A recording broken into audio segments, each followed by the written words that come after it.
নমস্কার আমার প্রিয় শ্রোতা বন্ধুরা, আমি রিমা। আশা করি আপনারা সবাই খুব ভালো আছেন। আজ আমি আপনাদের সাথে এমন একটি গল্প শেয়ার করব যা একজন নারীর জীবনের একান্ত ব্যক্তিগত এক অধ্যায়। এই গল্পটি আমাদের চ্যানেলেরই একজন অনুসারী আমাদের কাছে ইমেলের মাধ্যমে পাঠিয়েছেন, তবে তিনি তার নাম প্রকাশ করতে অনিচ্ছুক। তিনি চান তার এই গল্প যেন সবার কাছে পৌঁছায়, কিন্তু তার পরিচয় যেন গোপন থাকে। আমরা তার অনুরোধ রক্ষা করব। বন্ধুরা, গল্পটি শুরু করার আগে আপনাদের কাছে আমার ছোট্ট একটি অনুরোধ। যদি এই ধরনের বাস্তব জীবনের গল্প শুনতে আপনাদের ভালো লাগে, তাহলে অবশ্যই আমাদের চ্যানেলটি সাবস্ক্রাইব করে আমাদের পাশে থাকবেন। আপনাদের ভালোবাসা আর সমর্থনই আমাদের এগিয়ে চলার একমাত্র শক্তি। আর হ্যাঁ, আপনারা যারা আমার ইমো নাম্বার পেতে আগ্রহী, তারা গল্পটি মনোযোগ দিয়ে শুনুন। আমি গল্পের এই অংশে আমার ইমো নাম্বারটি আপনাদের সাথে শেয়ার করছি 01700xxxxxx। এই নাম্বারে আপনারা আপনাদের মনের কথা, আপনাদের জীবনের গল্প আমাদের সাথে শেয়ার করতে পারবেন। তো চলুন আর দেরি না করে আমরা সরাসরি গল্পে প্রবেশ করি। গল্পটি অনেক বড় এবং বিস্তারিত, তাই ধৈর্য ধরে শুনবেন। গল্পের টাইটেল, আন্টির কাঁধের ব্যথা নিয়ে কথোপকথন।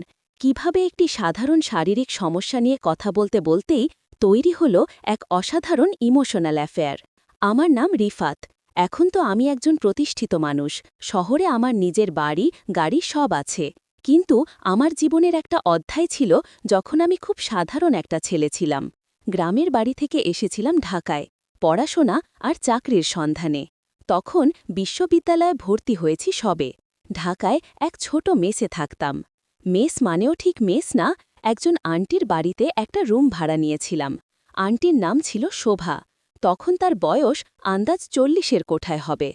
দেখতে খুব সুন্দরী না হলেও তার চেহারায় একটা স্নিগ্ধতা ছিল, আর তার সাজপোশাকের মধ্যে একটা পরিপাটি ভাব ছিল সবসময়। আন্টি একাই থাকতেন বলতে গেলে। তার স্বামী প্রায়ই ব্যবসার কাজে দেশের বাইরে থাকতেন, মাসের বেশিরভাগ সময়ই তিনি বাড়িতে থাকতেন না। তাদের এক ছেলে আর এক মেয়ে। ছেলে আমেরিকায় পড়াশোনা করে আর মেয়ে বিয়ে করে শ্বশুরবাড়ি থাকে, তাই আন্টি বাড়িতে একদম একা। প্রথম আমি আন্টির সাথে খুব একটা কথা বলতাম না, শুধু ভাড়া দেওয়ার সময় বা যখন কোনো সমস্যা হতো তখনই কথা হতো। আমি ছিলাম খুব লাজুক প্রকৃতির ছেলে, আর আন্টিও প্রথম দিকে বেশ গম্ভীর ছিলেন। আমার রুম ছিল বাড়ির একদম সামনের দিকে, আর বাকি বাড়িটা আন্টির জন্য। কমন কিচেন আর একটা কমন বারান্দা ছিল, যা আমরা দুজনেই ব্যবহার করতাম। একদিন দুপুরের ঘটনা, আমি টিউশন শেষ করে বাসায় ফিরছি।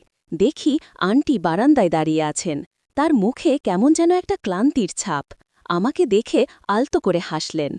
"কি রে রিফাত, ফিরলি?" তিনি জিজ্ঞেস করলেন। "হ্যাঁ আন্টি, ফিরলাম," আমি বললাম। "তোর না আজ একটু তাড়াতাড়ি ছুটি হলো?" "হ্যাঁ আন্টি, আজ তাড়াতাড়ি হয়ে গেছে।" এরপর আন্টি নিজের মনেই যেন বিড়বিড় করে বললেন, "আহ, কি যে ব্যথা করছে আজ কাঁধে।" আমি একটু অবাক হয়ে তার দিকে তাকালাম। "কাঁধে ব্যথা? কি হয়েছে আন্টি?" তিনি একটা দীর্ঘশ্বাস ফেলে বললেন, "আর বলিস না বাবা, সকাল থেকে কি সব ভারী কাজ করলাম। ডাইনিং টেবিলটা একটু সরাতে হচ্ছিল। একা একাই করতে গিয়ে মনে হয় টান লেগেছে। খুব ব্যথা করছে।" তার গলার স্বরে কেমন যেন একটা অসহায়ত্বের সুর ছিল। আমার নিজের গ্রামের বাড়িতে মা যখন কোনো কাজে এমন কষ্ট পেতেন, আমার মনটা খারাপ হয়ে যেত। আমি সবসময় মায়ের সাহায্য করার চেষ্টা করতাম। তাই আন্টির কথা শুনে আমারও কেমন যেন মায়া হলো। "ডাক্তার দেখিয়েছেন আন্টি?" "আরে বাবা, এত সহজে ডাক্তারের কাছে যাওয়া হয় না। ভাবছি একটা মলম লাগিয়ে দেখি। তোর কি কোনো পরিচিত ভালো ব্যথার মলম আছে?" আমি ইতস্তত করে বললাম, "আমার তো তেমন কিছু নেই আন্টি, তবে ফার্মেসিতে জিজ্ঞেস করলে হয়তো কিছু ভালো মলম দিতে পারে।" "ঠিক আছে বাবা," তিনি বললেন, "তুই বরং ফ্রেশ হয়ে আয়, আমি তোর জন্য একটু চা করে রেখেছি।" আন্টির এই কথায় আমি একটু অবাক হলাম। এর আগে তিনি কখনো আমার জন্য চা করে দেননি। আমি বললাম, "ধন্যবাদ আন্টি।" আমি নিজের ঘরে এসে ফ্রেশ হলাম। কিছুক্ষণ পর আন্টি দরজায় টোকা দিলেন, হাতে এক কাপ ধোঁয়া ওঠা চা। "নে, খেয়ে নে," তিনি বললেন। "সারা দিন খেটে খুটে এসেছিস, একটু চা খেলে ভালো লাগবে।" তার চোখে একটা অন্যরকম মমতা দেখতে পেলাম। আমি চাটা হাতে নিয়ে বললাম, "আন্টি, আপনি এত কষ্ট করে আমার জন্য চা করলেন?" তিনি হাসলেন। সেই হাসিতে একটা হালকা বিষাদ লেগেছিল। "কষ্ট কিসের রে বাবা, তুই তো আমার ছেলের মতোই, তোর জন্য একটু চা করতে পারবো না? আমি চা খাচ্ছিলাম, আর আন্টি আমার ঘরের দরজার চৌকাঠে হেলান দিয়ে দাঁড়িয়েছিলেন। তার কাঁধের ব্যথাটা তখনও স্পষ্ট। তিনি বাঁ হাত দিয়ে ডান কাঁধটা ধরে মৃদু চাপ দিচ্ছিলেন। আন্টি, আপনার কি এখন খুব ব্যথা হচ্ছে? আমি জিজ্ঞেস করলাম। হ্যাঁ বাবা, কমছে না। তিনি দীর্ঘশ্বাস ফেললেন। এমন সময় যদি কেউ একটু ধরে দিত। তার কথা শুনে আমি হঠাৎ করেই একটা অন্যরকম অনুভূতিতে আচ্ছন্ন হলাম। আন্টির দিকে তাকিয়ে দেখলাম তার শাড়ির আঁচলটা একটু সরে গেছে, আর তার ঘাড়ের অংশটা দেখা যাচ্ছে। তার ঘাড়ের ত্বকটা মসৃণ আর উজ্জ্বল। আমার মন যেন অবাধ্যভাবে তার দিকে টানছিল। এই অনুভূতিটা আমার কাছে নতুন ছিল। আমি কোনো মেয়ের দিকে এভাবে তাকালে আমার ভেতরটা কেমন যেন চঞ্চল হয়ে উঠত। আমি ইতস্তত করে বললাম, যদি আপনার কিছু মনে না করেন, আমি কি একটু চাপ দেব আন্টি? আন্টি আমার দিকে তাকিয়ে একটু অবাক হলেন। তারপর তার মুখে একটা হালকা হাসি দেখা দিল। তুই চাপ দিবি? তুই তো বাচ্চা ছিলে, পারবি নাকি? আমি চেষ্টা করতে পারি আন্টি, আমি বললাম। মাঝে মাঝে আমার মায়ের যখন ব্যথা হয় আমি একটু চাপ দিয়ে দেই। আচ্ছা ঠিক আছে, তিনি বললেন। আসলে ব্যথাটা এত বেশি যে আর সহ্য করতে পারছি না। তিনি আমার দিকে ফিরে তার পিঠটা একটু ঘুরিয়ে দাঁড়ালেন। তার শাড়ির আঁচলটা কাঁধ থেকে একটু সরে গেল, আর তার মসৃণ পিঠেল একটা অংশ আমার চোখের সামনে ভেসে উঠল। আমি খুব সাবধানে তার কাঁধে হাত রাখলাম। তার ত্বক ছিল মসৃণ আর উষ্ণ। আমার হাতের স্পর্শে তার শরীরটা যেন একটু কেঁপে উঠল। আমিও একটু নার্ভাস ছিলাম। এত কাছ থেকে কোনো বয়স্ক নারীর শরীরে হাত দেওয়া আমার জীবনেই এটাই প্রথম। আমি আলতো করে তার কাঁধের ওপর ম্যাসাজ করা শুরু করলাম। আহ! আন্টি একটা স্বস্তির শব্দ করলেন। হ্যাঁ বাবা, ঠিক এই জায়গাটাতেই বেশি ব্যথা। তিনি নিজের ডান হাত দিয়ে আমার হাতের ওপর রাখলেন, যেন আমাকে সঠিক জায়গাটা দেখিয়ে দিচ্ছেন। তার হাতের স্পর্শ আমার হাতে লাগতেই একটা মৃদু শিরোহন আমার সারা শরীরে বয়ে গেল। আমি অনুভব করলাম তার উষ্ণতা, তার কোমল স্পর্শ। আমি আরও সাবধানে তার মাংসপেশিগুলোতে চাপ দিচ্ছিলাম। তার চুলগুলো ছিল কাঁধ পর্যন্ত, একটু এলোমেলো। সেই চুলের ঘ্রাণ আমার নাকে এসে লাগছিল, একটা মিষ্টি সুবাস, যা আগে কখনো খেয়াল করিনি। ম্যাসাজ করতে করতে আমি তার ঘাড়ের দিকে তাকালাম। সেখানে ঘামের চিকচিক করছিল। আন্টি, খুব ব্যথা করছে? আমি জিজ্ঞেস করলাম। আমার গলার স্বরটা যেন একটু কেঁপে গিয়েছিল। না বাবা, এখন একটু আরাম লাগছে, তিনি বললেন। তার চোখ দুটি বন্ধ ছিল, যেন তিনি এই স্পর্শে ডুব দিতে চাইছেন। তুই বেশ ভালো চাপ দিতে পারিস তো। আমি তার কথায় একটা চাপা উত্তেজনা অনুভব করলাম। আন্টি আমার প্রশংসায় খুশি হয়েছিলেন। আমি আরও কিছুক্ষণ ম্যাসাজ করলাম। প্রায় 15 মিনিট পর আন্টি বললেন, ঠিক আছে বাবা, অনেক হয়েছে, এবার মনে হচ্ছে একটু কমছে। তিনি আবার আমার দিকে ফিরলেন। তার চোখে একটা কৃতজ্ঞতা, আর তার ঠোঁটে একটা মিষ্টি হাসি। ধন্যবাদ বাবা, তিনি বললেন। তোর এই উপকার আমি কখনো ভুলব না। আমি বললাম, আরে আন্টি, এতে আবার কিসের উপকার? আপনি আমার মায়ের মতোই তো। আমার এই কথায় আন্টির মুখে কেমন যেন একটা বিষণ্ণ হাসি দেখা দিল। তিনি কিছুক্ষণ আমার দিকে তাকিয়ে রইলেন। তার চোখ দুটি যেন কি যেন বলতে চাইছিল। সেই দৃষ্টিতে একটা অজানা গভীরতা ছিল, একটা অব্যক্ত আবেগ। আমি অস্থিতি বোধ করছিলাম, কিন্তু চোখ সরাতে পারছিলাম না। সেদিন থেকেই যেন আন্টির সাথে আমার সম্পর্কের একটা নতুন মোড় তৈরি হল। তিনি আমার সাথে আগের চেয়েও বেশি কথা বলতে শুরু করলেন। দুপুরে বা রাতে যখন রান্না করতেন, তখন প্রায়ই আমাকে খেতে ডাকতেন। আমি প্রথমে ইতস্তত করতাম, কিন্তু তার অনুরোধ এড়ানো যেত না। একদিন বিকেলে আমি আমার ঘরে বসে পড়াশোনা করছিলাম। হঠাৎ দরজায় টোকা পড়ল। আন্টি দাঁড়িয়ে আছেন। তার পরনে একটা হালকা সুতির শাড়ি। তার চোখে কেমন যেন একটা গভীর বিষণ্ণতা। রিফাত, তোর কাছে একটু আসলাম, তিনি বললেন। আমার আজ খুব ঘুম আসছে না। আমি অবাক হলাম। কি হয়েছে আন্টি? তিনি আমার ঘরে ঢুকলেন। আমার ঘরে একটা ছোট ডিভান ছিল, তিনি সেখানেই বসলেন। না, তেমন কিছু না, শুধু মনে হচ্ছিল আজ একা একা খুব অস্বস্তি হচ্ছে। আমি বললাম, আপনি চিন্তা করছেন কিছু নিয়ে? তিনি আমার দিকে তাকিয়ে দীর্ঘশ্বাস ফেললেন। চিন্তা তো সবসময়ই করি রে বাবা। আমার জীবনের এই একাকিত্ব, এই শূন্যতা, এই নিয়েই আমার দিন যায়। আমি তার পাশে গিয়ে বসলাম। আমার মনে হল আন্টি খুব একা, খুব অসহায় বোধ করছেন। আমি আলতো করে তার হাতের উপর হাত রাখলাম। আন্টি, সব ঠিক হয়ে যাবে। আন্টি আমার হাত ধরে বললেন, জানি না রে রিফাত, কখনো কখনো মনে হয় যেন আর কিছুই ঠিক হবে না। তার গলার স্বরে ছিল গভীর হতাশা। তিনি ধীরে ধীরে আমার দিকে আরও ঝুঁকে এলেন। তার উষ্ণ নিঃশ্বাস আমার মুখে এসে লাগছিল। আমি অনুভব করছিলাম তার শরীরের খান, তার হৃদয়ের স্পন্দন। আমার হাত তখনও তার হাতের ওপর ছিল। তিনি ধীরে ধীরে আমার হাতের তালুতে চাপ দিলেন। সেই চাপটা ছিল কেবল বন্ধুর মতো নয়, ছিল অন্য রকম, যেন তিনি আমার কাছ থেকে আরও কিছু চাইছেন। আমার সারা শরীরে যেন এক শিহরণ বয়ে গেল। আমি চোখ তুলে তার দিকে তাকালাম। তার চোখ দুটি ছিল ছলছল, কিন্তু তার গভীরতায় যেন এক অজানা আমন্ত্রণ ছিল। আন্টি খুব নিচু স্বরে বললেন, রিফাত, তুই যদি একটু আমাকে জড়িয়ে ধরতিস তাহলে হয়তো একটু শান্তি পেতাম। মনে হচ্ছে যেন আমার বুকের ভেতরটা ভীষণ ফাঁকা। তার এই কথা শুনে আমার বুকের ভেতরটা ধুকধুক করে উঠল। আমি খুব অবাক হলাম, কিন্তু তার চোখে চোখ রেখে তার অসহায়ত্ব অনুভব করলাম। আমার মন যেন অবাধ্য হয়ে তার দিকে ঝুঁটে পড়ছিল। আমি আলতো করে আমার বাহু দিয়ে আন্টিকে জড়িয়ে ধরলাম। আমার স্পর্শে আন্টি যেন কেঁপে উঠলেন। তিনি তার মাথাটা আমার কাঁধে রাখলেন আর তার হাত দিয়ে আমার কোমর চড়িয়ে ধরলেন। তার শরীরের উষ্ণতা আমার শরীরে ছড়িয়ে পড়ল। তার এলোমেলো চুলের ঘ্রাণ আমার নাকে আসছিল। আমি অনুভব করছিলাম তার হৃদয়ের স্পন্দন, তার শ্বাস-প্রশ্বাসের গতি। আমাদের শরীরের মাঝে কোনো দূরত্ব ছিল না। আমরা যেন একাকার হয়ে গিয়েছিলাম। আন্টি আমার কাঁধে মাথা রেখে ফুঁপিয়ে উঠলেন। তার কান্না আমাকে বিচলিত করে তুলল। আমি তার পিঠে হাত বুলিয়ে দিতে থাকলাম।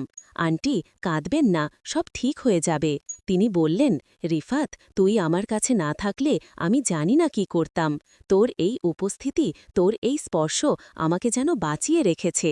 তার গলার স্বরটা ছিল আবেগে ভেজা, যেন তিনি তার জীবনের সমস্ত যন্ত্রণা আমার সাথে ভাগ করে নিতে চাইছেন। আমি আলতো করে তার চুলে হাত বোলাতে থাকলাম। তার নরম চুলের স্পর্শ আমাকে আরও বেশি গভীরে নিয়ে যাচ্ছিল। আমার মনে হল আন্টি শুধু শারীরিক স্পর্শ নয়, বরং একটা গভীর মানসিক আশ্রয় খুঁজছিলেন। আর আমি যেন অজান্তেই সেই আশ্রয় হয়ে উঠছিলাম। অনেকক্ষণ ধরে আমরা দুজন সেভাবেই বসেছিলাম। আন্টি আমার কাঁধে মাথা রেখে ঘুমিয়ে পড়েছিলেন। তার মুখের দিকে তাকিয়ে আমি অনুভব করলাম এক অদ্ভুত শান্তি। এই প্রথম আমি একজন নারীকে এত কাছ থেকে অনুভব করছিলাম, যার সাথে আমার কোনো রক্তের সম্পর্ক ছিল না, কিন্তু যার সাথে আমার আত্মা যেন এক সুতোয় বাঁধা পড়েছিল। আমি আলতো করে আন্টিকে শুইয়ে দিলাম। তার কপালে একটা আলতো চুমু খেলাম। এই চুমুটা ছিল গভীর শ্রদ্ধা আর ভালোবাসার। আমি জানি না এই সম্পর্কটা কোন দিকে যাচ্ছে, কিন্তু আমি অনুভব করছিলাম তার প্রতি এক গভীর টান। পরের দিন সকালে আন্টি যখন ঘুম থেকে উঠলেন, তার মুখে একটা অন্যরকম লাজুক হাসি ছিল। তিনি আমার দিকে তাকিয়ে একটু ইতস্তত করে বললেন, কাল রাতে তুই আমাকে অনেক সাহায্য করেছিস রিফাত, ধন্যবাদ। তার কথায় একটা চাপা আবেগ ছিল, যা আমি অনুভব করতে পারছিলাম। আমি বললাম, আন্টি, এতে আবার কিসের ধন্যবাদ? আপনি তো আমারই মানুষ। আন্টি আমার দিকে তাকিয়ে দীর্ঘশ্বাস ফেললেন। মানুষ তো অনেক আছে রে বাবা, কিন্তু তোর মতো করে পাশে দাঁড়ানোর কেউ নেই। তার এই কথা শুনে আমার বুকের ভেতরটা যেন মোচড় দিয়ে উঠল। সেদিনের পর থেকে আন্টির সাথে আমার সম্পর্কটা আরও এক ধাপ এগিয়ে গেল। আমরা আরও বেশি সময় একসাথে কাটাতে শুরু করলাম। যখনই সুযোগ পেতাম আন্টির ঘরে গিয়ে বসতাম, অথবা তিনি আমার ঘরে আসতেন। আমরা একসাথে টিভি দেখতাম, বই পড়তাম আর কথা বলতাম। সেই কথাগুলো ছিল আমাদের জীবনের গভীরতম অনুভূতি, আমাদের গোপন স্বপ্ন আর হতাশার কথা। একদিন দুপুরে আন্টি তার ঘরে আমাকে ডেকে নিলেন। তিনি একটা নতুন শাড়ি গড়েছিলেন। তার চুলগুলো ছিল ভেজা, সম্ভবত স্নান করে উঠেছিলেন। তার মুখের ওপর একটা হালকা ব্লাশ ছিল। রিফাত, আয় বস, তিনি বললেন, তোর জন্য কিছু বলতে চাই। তার গলার স্বরে ছিল কেমন যেন একটা অস্থিরতা। আমি তার সামনে চেয়ারে বসলাম। আন্টি আমার দিকে তাকিয়ে দীর্ঘশ্বাস ফেললেন। জানি না কি করে বলবো, কিন্তু আমার মনে হচ্ছে তোকে না বললে হয়তো আর ভালো লাগবে না। তিনি একটু থামলেন। তার চোখ দুটি আমার দিকে স্থির ছিল, যেন তিনি আমার মনের গভীরে কিছু খুঁজতে চাইছেন। রিফাত, তিনি বললেন, আমি জানি আমাদের এই সম্পর্কটা ঠিক নয়। আমি তোর চেয়ে অনেক বড়, আর আমি একজন বিবাহিত নারী, কিন্তু আমি তোকে ছাড়া এখন এক মুহূর্ত থাকতে পারি না। তোর এই উপস্থিতি, তোর এই ভালোবাসা আমাকে যেন নতুন জীবন দিয়েছে। তার চোখে জল ছলছল করছিল। আমি তার কথা শুনে অবাক হলাম। আমার নিজের মনের ভেতরও একই রকম অনুভূতি ছিল, কিন্তু আমি কখনো সাহস পাইনি তাকে বলতে। আমি উঠে তার পাশে গিয়ে বসলাম, আলতো করে তার হাত ধরলাম। আন্টি, আমি বললাম, আমিও আপনাকে খুব ভালোবাসি। আপনার এই নিঃসঙ্গতা, আপনার এই কষ্ট আমাকেও কাঁদায়। আমি জানি না এটা ঠিক না ভুল, কিন্তু আমি আপনার পাশে থাকতে চাই। আমার গলার স্বরটাও আবেগে রুদ্ধ হয়ে আসছিল। আন্টি আমার দিকে তাকিয়ে হাসলেন। সেই হাসিতে ছিল আনন্দ আর বেদনা মিশে। তিনি আমাকে আরও কাছে টেনে নিলেন, তার ঠোঁট আমার কপালে ডুবিয়ে দিলেন। সেই চুমুটা ছিল গভীর আবেগপূর্ণ। আমি অনুভব করলাম তার ভালোবাসার উত্তাপ। আমরা দুজনেই নীরব রইলাম অনেকক্ষণ, শুধু আমাদের হৃদয়ের স্পন্দন আর আমাদের শ্বাস-প্রশ্বাসের শব্দ ছাড়া আর কিছুই শোনা যাচ্ছিল না। সেই নীরবতাতেই যেন আমাদের সম্পর্কের সমস্ত কথা বলা হয়ে গিয়েছিল। সেই দিন থেকে আমাদের সম্পর্কটা এক নতুন দিকে মোড় নিল। আমরা হয়ে উঠলাম একে অপরের আশ্রয়, একে অপরের ভালোবাসা। আমাদের সম্পর্ক ছিল গোপন, কেউ জানত না আমাদের এই ভালোবাসার কথা। যখন আন্টির স্বামী বাড়িতে আসতেন, আমরা দুজনেই স্বাভাবিক থাকতাম, কিন্তু তার চলে যাওয়ার সাথে সাথেই আমাদের গোপন জগতের দরজা খুলে যেত। আমরা একসাথে খেতাম, গল্প করতাম আর একে অপরের সঙ্গ উপভোগ করতাম। আন্টি মাঝে মাঝে আমার হাত ধরে বলতেন, রিফাত, এই লুকোচুরি আমার ভালো লাগে না, কিন্তু উপায় নেই, সমাজ সংসার আমাদের এই সম্পর্ককে মেনে নেবে না। তার চোখে থাকত এক চাপা কষ্ট। আমিও তার কথা শুনে কষ্ট পেতাম। আমি জানতাম আমাদের সম্পর্কের কোনো সামাজিক স্বীকৃতি নেই, কিন্তু আমাদের হৃদয়ের টানটা ছিল গভীর, ছিল খাঁটি। আমরা একে অপরের নিঃসঙ্গতা দূর করতাম, একে অপরের মানসিক অবলম্বন হয়ে উঠেছিলাম। আমাদের রাতের মুহূর্তগুলো ছিল সবচেয়ে মধুর। যখন চারিদিক নিস্তব্ধ হয়ে যেত, আন্টি আমার ঘরে আসতেন। আমরা দুজনেই বিছানায় বসে কথা বলতাম, আমাদের স্বপ্ন, আমাদের ভবিষ্যতের কথা। আন্টি আমার দিকে তাকিয়ে বলতেন, রিফাত, তোর এই ভালোবাসা আমার জীবনের শেষ প্রান্তে এসে যেন একটা নতুন বাঁচার কারণ হয়েছে। তার কথায় ছিল গভীর কৃতজ্ঞতা। আমি যখন তার চুলগুলোকে আলতো করে স্পর্শ করতাম, অনুভব করতাম তার শরীরের মৃদু কম্পন। আমাদের হাত একে অপরের সাথে জড়িয়ে যেত। সেই স্পর্শে ছিল আবেগ, ছিল আকাঙ্ক্ষা। আমি তাকে আমার বুকে টেনে নিতাম, আর তিনি আমার কাঁধে মাথা রেখে জীবনের সমস্ত ক্লান্তি ভুলে যেতেন। সেই মুহূর্তে আমাদের দুজনের কাছে মনে হতো পৃথিবীর সমস্ত বাধা, সমস্ত নিয়ম যেন অর্থহীন, শুধু আমাদের হৃদয়ের টানটুকুই সত্য। একদিন আন্টির স্বামী বাড়িতে এলেন। এবার তিনি বেশ কিছুদিন থাকবেন বলে জানালেন। আমার মনটা খারাপ হয়ে গেল। আন্টিও খুব বিষণ্ণ হয়ে পড়লেন। আমরা দুজনেই জানতাম তার স্বামী বাড়িতে থাকা মানেই আমাদের গোপন মুহূর্তগুলো বন্ধ হয়ে যাওয়া। আন্টির স্বামী আসার পর থেকে আমরা খুব সাবধানে থাকতাম। আন্টির সাথে আমার দেখা হতো খুব কম, শুধু সকালে বা সন্ধ্যায় একবার টুকটাক কথা হতো, তাও খুব ফরমালভাবে। আমার মনটা যেন ছটফট করছিল আন্টিকে একটু দেখার জন্য, একটু কথা বলার জন্য। একদিন রাতে আন্টির ঘরের আলো নিভে যাওয়ার পর আমি আমার ঘরে বসেছিলাম। হঠাৎ আমার মোবাইলে একটা মেসেজ এলো আন্টির নাম্বার থেকে। রিফাত, ঘুম আসছে না, খুব একা লাগছে, তোর সাথে একটু কথা বলতে ইচ্ছে করছে। মেসেজটা দেখে আমার বুকের ভেতরটা কেঁপে উঠল। আমি উত্তর দিলাম, আমারও আপনাকে খুব দেখতে ইচ্ছে করছে আন্টি। আন্টি লিখলেন, আমার স্বামী গভীর ঘুমে, তুই যদি একটু আমার ঘরে আসতিস। তার এই কথায় আমার শরীরের রক্ত যেন গরম হয়ে উঠল। আমি ইতস্তত করলাম, কিন্তু আমার মনটা যেন আন্টির দিকে টানছিল। আমি খুব সাবধানে আমার ঘর থেকে বেরিয়ে আন্টির ঘরের দিকে এগোলাম। তার ঘরের দরজাটা একটু খোলা ছিল।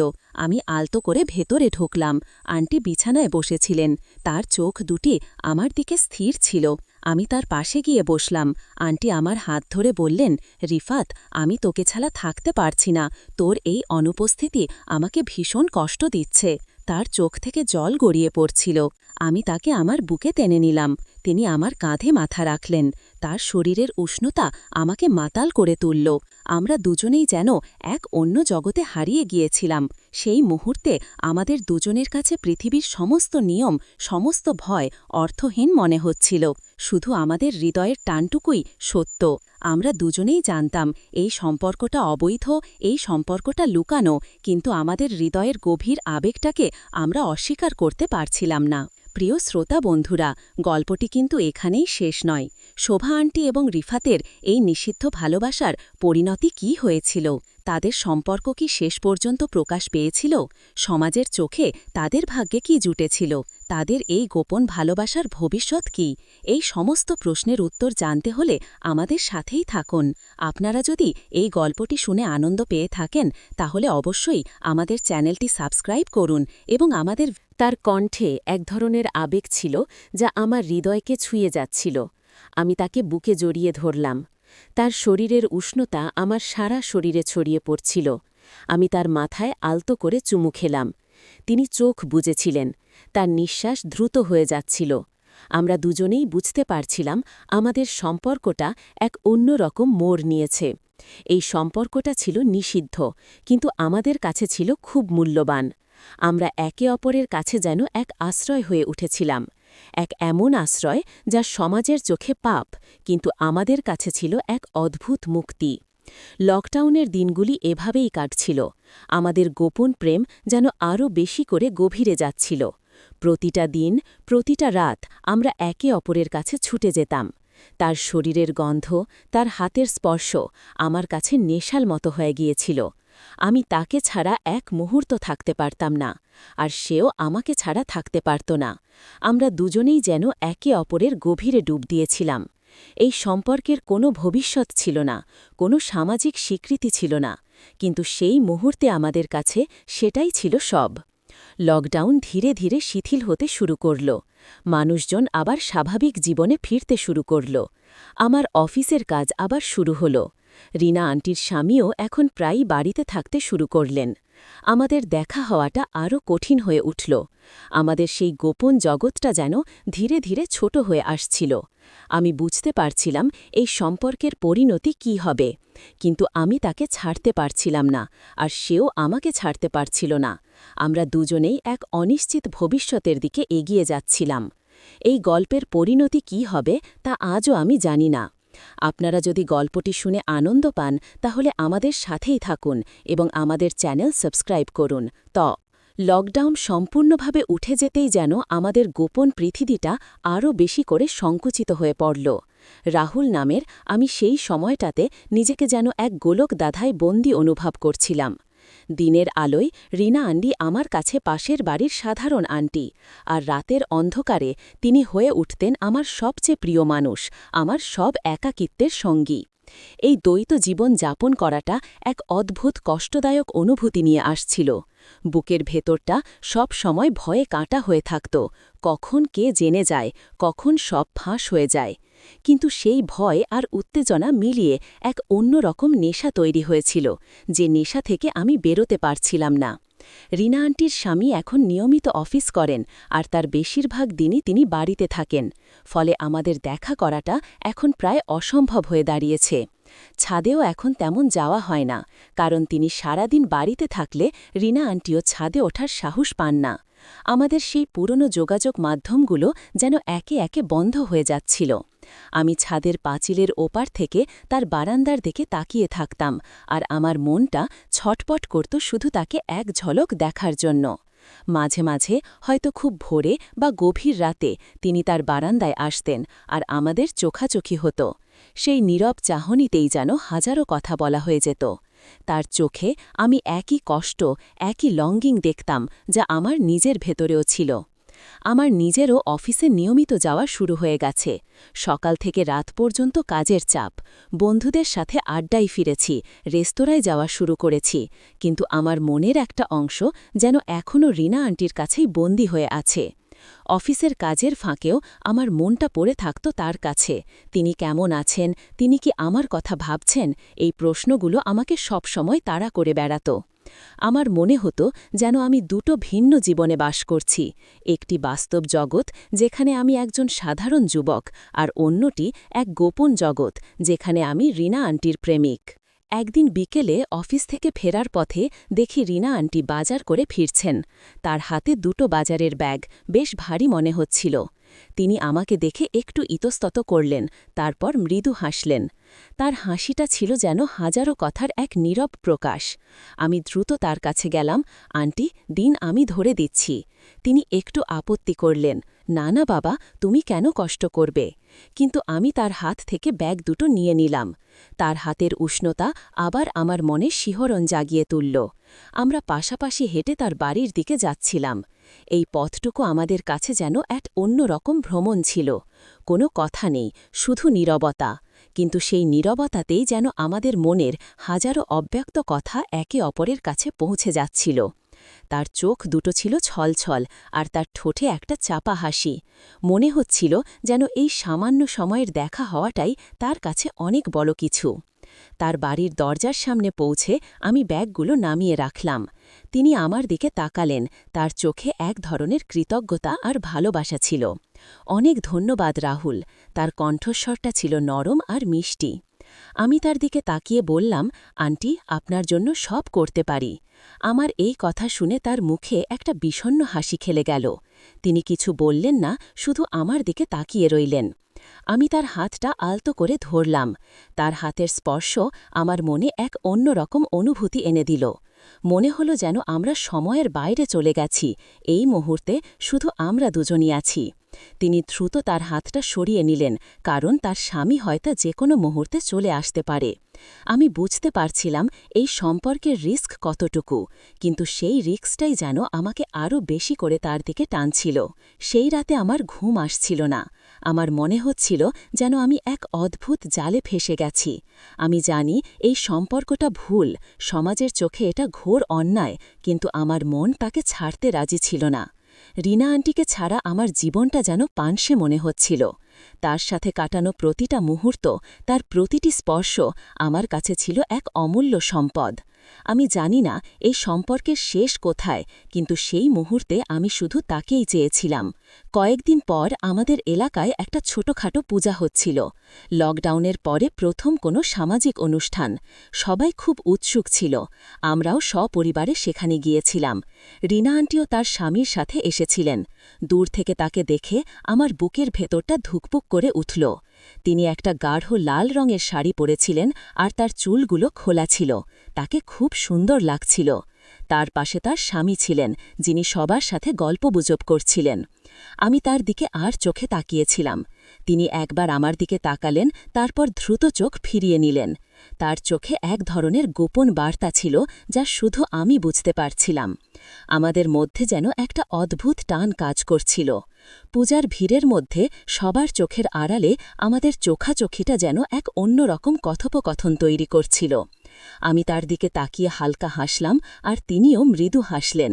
সেই হাসিটা ছিল এক নিষিদ্ধ প্রেমের নীরব স্বীকৃতি। হঠাৎই তিনি আমার পাশ দিয়ে যাচ্ছিলেন, আর তার শাড়ির আঁচলটা আমার গায়ে লেগে গেল। সেই স্পর্শটা ছিল ক্ষণিকের, কিন্তু আমার মনে এক অন্যরকম ঢেউ তুলেছিল। মনে হলো যেন তার শরীর থেকে একটা উষ্ণ স্রোত আমার সারা শরীরে ছড়িয়ে পড়ল। তিনি দ্রুত চলে গেলেন, আর আমি তার চলে যাওয়ার দিকে তাকিয়ে রইলাম। আমার মনে হচ্ছিল যেন আমার পুরো শরীরটা জ্বলে যাচ্ছে তার স্পর্শে। এই টানটা ছিল এক অদ্ভুত নেশার মতো, যা আমাকে আরও বেশি করে তার দিকে টানছিল। পূজা শেষে আমি বাড়ি ফিরলাম। আমার মনটা ছিল অস্থির। রিনা আন্টির সাথে কথা বলার জন্য আমার মনটা ছটপট করছিল, কিন্তু উপায় ছিল না। তার স্বামী বাড়িতে ছিলেন। আমি নিজের ঘরে বসেছিলাম, আর আমার মনে হচ্ছিল যেন আমি এক খাঁচায় বন্দী হয়ে গেছি। এই অসহায়ত্বটা ছিল আমার কাছে সবচেয়ে বড় কষ্ট। আমি জানি এই সম্পর্কটা সমাজের চোখে ভুল, কিন্তু আমার মন তাকে ছাড়া বাঁচতে পারছিল না। সেই রাতে আমার ঘুম আসছিল না। আমি জানালার পাশে দাঁড়িয়েছিলাম, আর পাশের বাড়ির দিকে তাকিয়েছিলাম। তার ঘরের আলো নিভে গিয়েছিল। মনে হচ্ছিল যেন তিনি ঘুমাচ্ছেন, কিন্তু আমার মনে হচ্ছিল যেন আমি তার কষ্টটা অনুভব করতে পারছিলাম। তিনি কি আমার কথা ভাবছেন? তিনি কি আমার জন্য ছটপট করছেন? এই প্রশ্নগুলো আমাকে সবসময় তাড়া করে বেড়াত। পরদিন সকালে ঘুম থেকে উঠে আমি ছাদে গেলাম। সূর্যের আলো ঝলমল করছিল। ছাদে গিয়ে দেখি রিনা আন্টিও ছাদে এসেছেন। তিনি কাপড় তুলতে এসেছেন। তার স্বামী তখন অফিসে চলে গেছেন। আমাদের চোখাচোখি হতেই তিনি একটু হাসলেন। তার হাসিটা ছিল এক অন্য রকম। সেই হাসিতে এক ধরনের স্বস্তি ছিল, আর এক ধরনের লঙ্গিং। আমি দ্রুত তার কাছে গেলাম। কেমন আছেন আন্টি? আমি তার দিকে তাকিয়ে বললাম। ভালো আছি রাহুল, তুমি কেমন আছো? তার কণ্ঠে এক ধরনের আবেগ ছিল। আমরা কথা বলতে শুরু করলাম। তিনি বললেন, লকডাউন উঠে গেলেও মনে হচ্ছে যেন আমি আরও বেশি করে বন্দী হয়ে গেছি। ওর সাথে একা একা থাকতে থাকতে হাঁপিয়ে উঠছি। তার কণ্ঠে এক ধরনের চাপা কষ্ট ছিল। আমি তার দুঃখটা বুঝতে পারছিলাম। আমি তার হাতটা আলতো করে ধরলাম। তিনি আমার দিকে তাকালেন। তার চোখে এক ধরনের কৃতজ্ঞতা আর ভালোবাসা ছিল। আমরা আরও কিছুক্ষণ কথা বললাম। তিনি তার স্বামীর কথা বলছিলেন, তার একাকিত্বের কথা বলছিলেন। আমি তার কথাগুলো মন দিয়ে শুনছিলাম। আমার মনে হচ্ছিল যেন আমি তার সব কষ্টটা অনুভব করতে পারছিলাম। আমি তার কাঁধে হাত রাখলাম। তার শরীরটা যেন আমার স্পর্শে শিহরিত হচ্ছিল। তিনি চোখ বুজেছিলেন, তার নিঃশ্বাস দ্রুত হয়ে যাচ্ছিল। আমি তার কানের কাছে ফিসফিস করে বললাম, আন্টি, আপনি একা নন, আমি তো আছি আপনার পাশে। আমার কণ্ঠে এক ধরনের আবেগ ছিল যা আমি নিজে ধারণ করতে পারছিলাম না। তিনি আমার দিকে আরও ঝুঁকে এলেন। তার মুখটা আমার মুখের খুব কাছাকাছি। তার নিঃশ্বাস আমার মুখে এসে লাগছিল। আমি তার কপালে, গালে আর তারপর তার ঠোঁটে আলতো করে চুমু খেলাম। সেই চুমুটা ছিল দীর্ঘ, গভীর আর আবেগপূর্ণ। তিনি কোনো বাধা দিলেন না, বরং আমার ঠোঁটেই তার ঠোঁটকে মিলিয়ে দিলেন। সেই দিনটা আমাদের সম্পর্কের মোড় ঘুরিয়ে দিয়েছিল। আমরা দুজনেই বুঝতে পারছিলাম এই সম্পর্কটা আরও গভীরে যাচ্ছে। কিন্তু সেই মুহূর্তে আমাদের কাছে সেটাই ছিল সব। এসো এসো, ভেতরে এসো। আমি ভেতরে গেলাম। তার ঘরে একটা ছোট কেরোসিনের লণ্ঠন জ্বলছিল। সেই আবছা আলোয় তাকে আরও সুন্দর দেখাচ্ছিল। তার চুলগুলো ছিল খোলা আর চোখের নিচে হালকা কালির রেখা। তিনি মোমবাতি দিলেন, তারপর বললেন, একটু বসো, একা একা কেমন জানি লাগছে। আমি বসলাম। আমরা কথা বলতে শুরু করলাম। আবছা আলোয় আমাদের চারপাশে এক অন্যরকম মায়াবী পরিবেশ তৈরি হয়েছিল। তিনি বললেন, আমার জীবনটা একদম একা একা। স্বামী বাইরে বাইরে থাকে, কোনো ছেলেপিলে নেই, এই চার দেওয়ালই আমার সঙ্গী। মনে হয় যেন আমি এই বাড়ির সাথে মিশে গেছি। তার কণ্ঠে এক ধরনের হাহাকার ছিল। আমি তার কষ্টটা অনুভব করতে পারছিলাম। আমি তার দিকে এগিয়ে গেলাম। তার হাতটা আলতো করে ধরলাম। তিনি আমার দিকে তাকালেন। তার চোখে এক ধরনের বিষণ্ণতা আর একই সাথে এক গভীর আকাঙ্ক্ষা দেখলাম। আমার হৃদয়টা দ্রুত ধুকপুক করছিল। আমি তার হাতটা আমার দিকে টেনে নিলাম। তার শরীরের উষ্ণতা আমার সারা শরীরে ছড়িয়ে পড়ছিল। আমি তার কপালে হাত বুলিয়ে দিলাম। তার শরীরটা যেন আমার স্পর্শে শিহরিত হচ্ছিল। আমি তার গালে আলতো করে চুমু খেলাম। তার নরম ত্বকের স্পর্শ আমার শরীরে এক অন্যরকম অনুভূতি এনে দিল। তিনি চোখ বুজেছিলেন। তার নিঃশ্বাস দ্রুত হয়ে যাচ্ছিল। আমি তার কানের কাছে ফিসফিস করে বললাম, আন্টি, আপনি একা নন, আমি তো আছি আপনার পাশে। আমার কণ্ঠে এক ধরনের আবেগ ছিল যা আমি নিজে ধারণ করতে পারছিলাম না। তিনি আমার দিকে আরও ঝুঁকে এলেন। তার মুখটা আমার মুখের খুব কাছাকাছি। তার নিঃশ্বাস আমার মুখে এসে লাগছিল। তার চোখের গভীর চাহনিতে আমার বুকের ভেতরটা কেঁপে উঠল, যেন এক অজানা নেশায় আচ্ছন্ন হয়ে পড়ছিলাম আমি। আমার হাতটা তার কোমরের দিকে এগিয়ে গেল। আমি তাকে আলতো করে আমার দিকে টেনে নিলাম। তার নরম শরীর আমার শরীরের সাথে মিশে গেল। একটা অদ্ভুত উষ্ণতা আমাদের দুজনকে ঘিরে ধরল। আমার মনে হচ্ছিল যেন পৃথিবীটা থেমে গেছে, আর এই মুহূর্তে শুধু আমরা দুজনই আছি এই পৃথিবীতে। আমি তার কপালে, গালে আর তারপর তার ঠোঁটে আলতো করে চুমু খেলাম। সেই চুমুটা ছিল দীর্ঘ, গভীর আর আবেগপূর্ণ। তিনি কোনো বাধা দিলেন না, বরং আমার ঠোঁটেই তার ঠোঁটকে মিলিয়ে দিলেন। সেই রাতে এক অদ্ভুত নীরবতা আমাদের ঘিরে ছিল। শুধু দুটি হৃদয়ের স্পন্দন একাকার হয়ে যাচ্ছিল সময়ের স্রোতে। বাইরে ঝিরঝির করে বৃষ্টি পড়ছিল, আর বিদ্যুৎবিহীন ঘরে কেরোসিনের লণ্ঠনের আলোয় আমরা একে অপরের গভীরে ডুব দিচ্ছিলাম। আমাদের শরীরের প্রতিটা কোষে এক তীব্র আকাঙ্ক্ষা ছড়িয়ে পড়ল। তার শাড়ির আঁচলটা কখন যে শরীর থেকে সরে গিয়েছিল আমি টেরও পাইনি। আমি আমার হাত তার পিঠের ওপর বুলিয়ে দিচ্ছিলাম, আর তার শরীরের নরম স্পর্শ আমাকে যেন পাগল করে তুলছিল। তার নিঃশ্বাস আমার নিঃশ্বাসের সাথে মিশে যাচ্ছিল, আর আমাদের শরীরের উষ্ণতা ধীরে ধীরে বাড়তে থাকছিল। আমরা একে অপরের খুব কাছাকাছি ছিলাম, এতটাই কাছাকাছি যে আমাদের মাঝখানে কোনো ফাঁকা স্থান ছিল না। তার চোখের গভীরে আমি আমি এক অন্যরকম উন্মাদনা দেখতে পাচ্ছিলাম। তার চুলগুলো আমার মুখে এসে লাগছিল, আর তার শরীরের মিষ্টি গন্ধ আমার সমস্ত ইন্দ্রিয়কে আচ্ছন্ন করে ফেলছিল। আমি তার গলা, তার কাঁধে আলতো করে চুমু খেতে শুরু করলাম। তার শরীরটা যেন আমার প্রতিটি স্পর্শে কেঁপে উঠছিল। তিনি আমার হাতটা ধরে তার পেটের ওপর রাখলেন। তার উষ্ণতা আমার হাতকে যেন আরও গভীরে নিয়ে যেতে চাইছিল। আমরা সেই রাতে এক নতুন সম্পর্কের জন্ম দিয়েছিলাম, যা সমাজের চোখে হয়তো ছিল পাপ, কিন্তু আমাদের কাছে ছিল এক অদ্ভুত মুক্তি, একাকিত্বের যন্ত্রণা থেকে মুক্তি, আর এক অন্যরকম ভালোবাসার স্বাদ। সেই রাত ছিল দীর্ঘ, গভীর, আর এক নতুন অনুভূতির শুরু। আমরা একে অপরকে খুঁজে পেয়েছিলাম, এক অন্যরকম আশ্রয়। যখন ভোর হল, আমি তখন তার বাড়ি থেকে বের হচ্ছিলাম। তার চোখে মুখে একটা চাপা আনন্দ আর একই সাথে এক ধরনের ভয়ও দেখতে পাচ্ছিলাম। তিনি আমার হাতটা ধরলেন। সাবধানে যেও রাহুল। তার কণ্ঠে এক ধরনের আবেগ ছিল যা আমি আগে কখনো শুনিনি। এরপর থেকে আমাদের দেখা হওয়াটা যেন এক রুটিনে পরিণত হল। লকডাউন যত বাড়ছিল, আমাদের সম্পর্ক তত গভীরে যাচ্ছিল। দিনের বেলা স্বাভাবিক প্রতিবেশীর মতো আচরণ করতাম, কিন্তু রাত নামলেই আমরা একে অপরের কাছে ছুটে যেতাম। আমাদের গোপন প্রেম যেন রাতের অন্ধকারে আরও বেশি করে ডানা মেলত। সেই সম্পর্কটা ছিল নিষিদ্ধ, কিন্তু আমাদের কাছে ছিল অমূল্য। এই সম্পর্কের কোনো নাম ছিল না, কোনো সামাজিক স্বীকৃতি ছিল না, কিন্তু মনের গভীরে এর একটা গভীর ভিত্তি তৈরি হয়েছিল। আমার ইমো নাম্বার 9876XXXX 9876XXXX।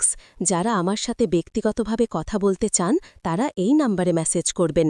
আমি আপনাদের সকল প্রশ্নের উত্তর দেব। আমরা একে অপরের জন্য যেন এক অন্যরকম জগৎ তৈরি করেছিলাম। যখন তার স্বামী বাড়িতে আসতেন, তখন আমাদের সম্পর্কটা আরও বেশি করে গোপন হয়ে যেত। তখন আমাদের দেখা হওয়াটা আরও কঠিন, আরও ঝুঁকিপূর্ণ, কিন্তু সেই ঝুঁকিটাই আমাদের সম্পর্কের উত্তেজনাটি আরও বাড়িয়ে দিত। তার স্বামী যখন ফিরে আসতেন, তখন রিনা আন্টি কেমন যেন অন্যরকম হয়ে যেতেন। তার চোখে মুখে এক ধরনের অপরাধবোধ দেখতে পেতাম, আবার একই সাথে এক ধরনের অসহায়ত্বও থাকত। তিনি আমাকে এড়িয়ে চলতেন, কিন্তু তার চোখ দেখে আমি বুঝতে পারতাম তিনি আমার জন্য কতটা ছটপট করছেন। একদিন বিকেলে তার স্বামী যখন বাড়িতে ছিলেন, তখন আমি ছাদে গিয়েছিলাম। দেখি রিনা আন্টিও ছাদে এসেছেন। তিনি কাপড় তুলতে এসেছিলেন। তার স্বামী তখন নিচে টিভিতে ক্রিকেট দেখছিলেন। তিনি আমার দিকে একবার আর চোখে তাকালেন, তারপর দ্রুত চোখ ফিরিয়ে নিলেন। তার মুখটা কেমন ফ্যাকাশে লাগছিল। আমি বুঝতে পারছিলাম তিনি কতটা ভয় পাচ্ছেন। আমারও ভয় করছিল যদি তার স্বামী দেখে ফেলেন, কিন্তু মনের গভীরে এক অন্যরকম উন্মাদনা কাজ করছিল। আমি তার দিকে তাকিয়ে হালকা হাসলাম। তিনি দ্রুত নিচে নেমে গেলেন। সেই রাতে আমার মনটা খুব খারাপ হয়ে গেল। মনে হচ্ছিল যেন আমি তাকে হারিয়ে ফেলেছি। আমি তার দরজায় কড়া নাড়তে পারছিলাম না, তার সাথে দেখা করতে পারছিলাম না। এই অপেক্ষাটা ছিল অসহনীয়। পরদিন সকালে যখন তার স্বামী অফিসে চলে গেলেন, তখন আমি দ্রুত তার দরজায় গেলাম। তিনি দরজা খুলতেই আমার দিকে তাকিয়ে একটা দীর্ঘশ্বাস ফেললেন। তার চোখে মুখে এক ধরনের কষ্ট ছিল। আমি তাকে ভেতরে টেনে নিলাম। তিনি আমার বুকে মাথা রাখলেন। রাহুল, আমার খুব কষ্ট হচ্ছিল। তুমি না থাকলে আমি কি করতাম? তার কণ্ঠে এক ধরনের আবেগ ছিল যা আমার হৃদয়কে ছুঁয়ে যাচ্ছিল। আমি তাকে বুকে জড়িয়ে ধরলাম। তার শরীরের উষ্ণতা আমার সারা শরীরে ছড়িয়ে পড়ছিল। আমি তার মাথায় আলতো করে চুমু খেলাম। তিনি চোখ বুজেছিলেন। তার নিঃশ্বাস দ্রুত হয়ে যাচ্ছিল। আমরা দুজনেই বুঝতে পারছিলাম আমাদের সম্পর্কটা এক অন্যরকম মোড় নিয়েছে। এই সম্পর্কটা ছিল নিষিদ্ধ, কিন্তু আমাদের কাছে ছিল খুব মূল্যবান।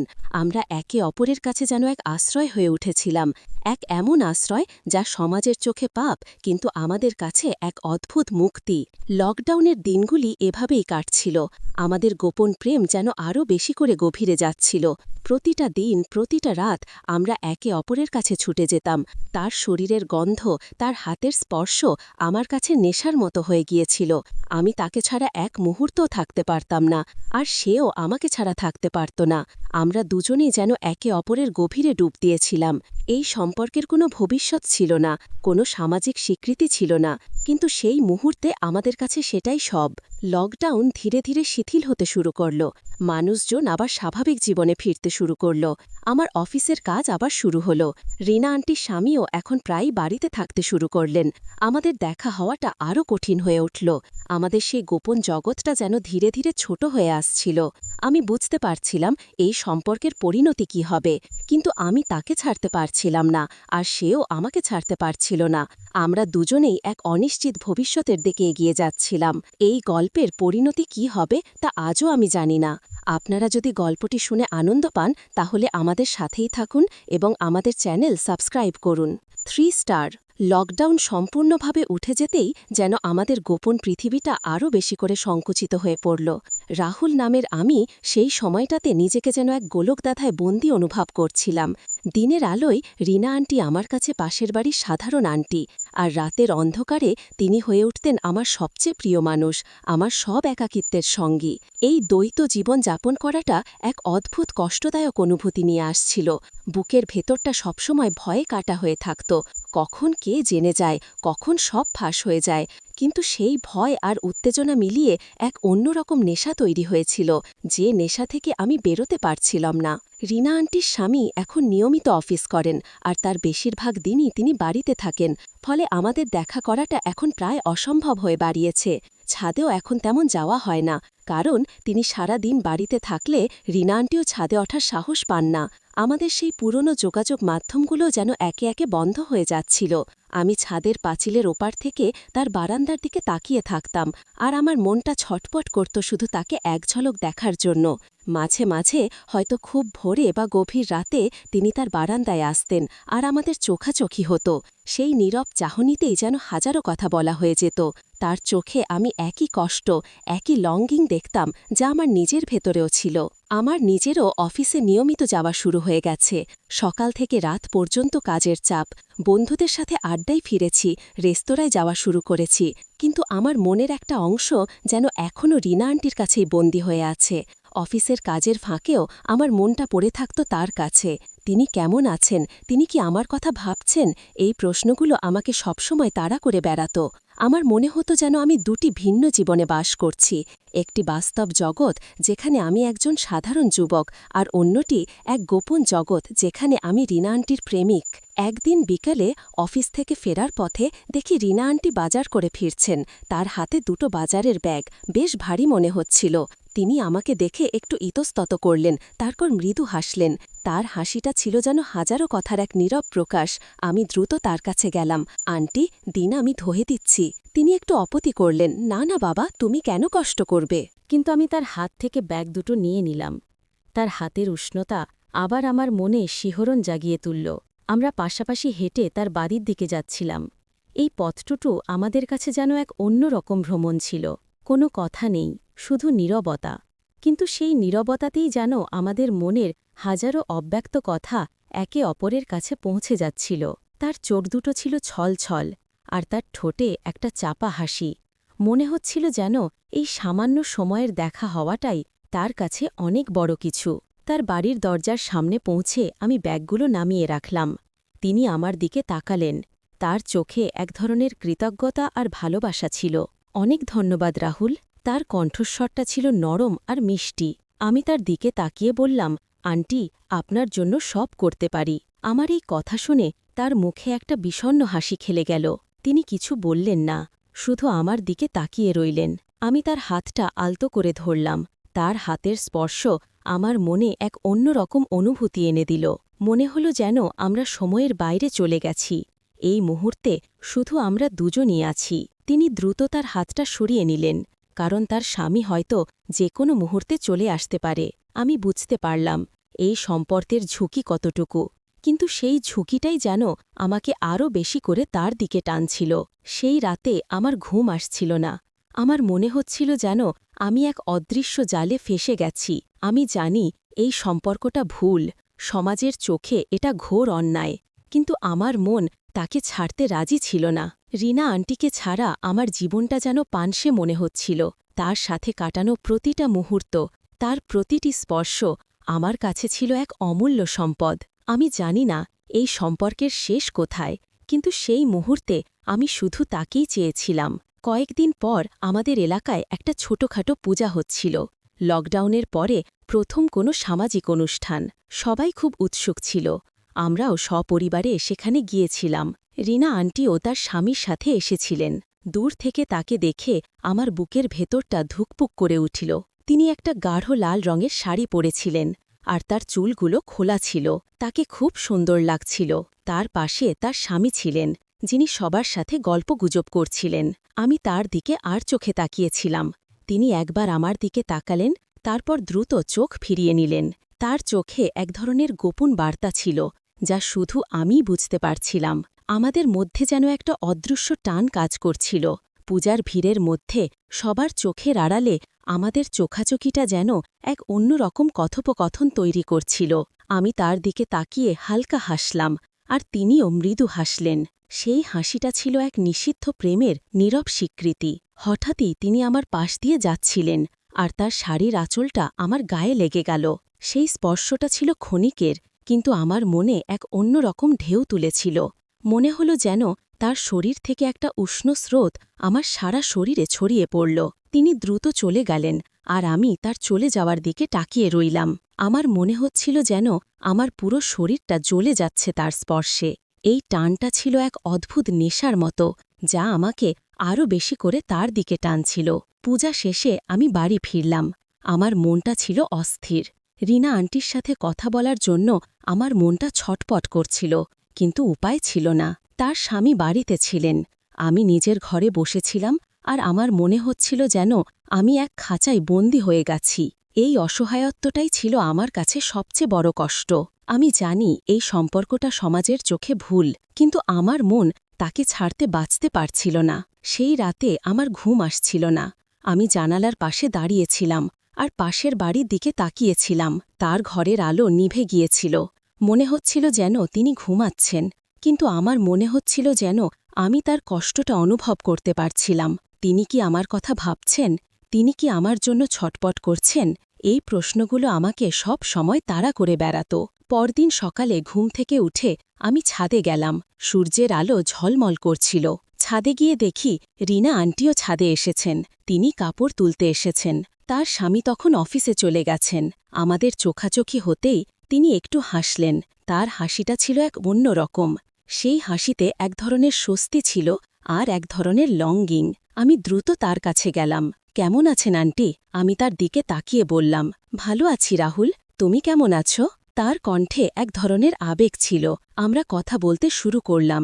তিনি বললেন, লকডাউন উঠে গেলেও মনে হচ্ছে যেন আমি আরও বেশি করে বন্দী হয়ে গেছি। ওর সাথে একা একা থাকতে থাকতে হাঁপিয়ে উঠছি। তার কণ্ঠে এক ধরনের চাপা কষ্ট ছিল। আমি তার দুঃখটা বুঝতে পারছিলাম। আমি তার হাতটা আলতো করে ধরলাম। তিনি আমার দিকে তাকালেন। তার চোখে এক ধরনের কৃতজ্ঞতা আর ভালোবাসা ছিল। আমরা আরও কিছুক্ষণ কথা বললাম। তিনি তার স্বামীর কথা বলছিলেন, তার একাকিত্বের কথা বলছিলেন। আমি তার কথাগুলো মন দিয়ে শুনছিলাম। আমার মনে হচ্ছিল যেন আমি তার সব কষ্টটা অনুভব করতে পারছিলাম। আমি তার কাঁধে হাত রাখলাম।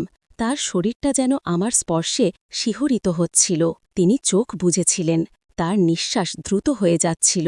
আমি তার কানের কাছে ফিসফিস করে বললাম, আন্টি, আপনি একা নন, আমি তো আছি আপনার পাশে। আমার কণ্ঠে এক ধরনের আবেগ ছিল, যা আমি নিজে ধারণ করতে পারছিলাম না। তিনি আমার দিকে আরও ঝুঁকে এলেন।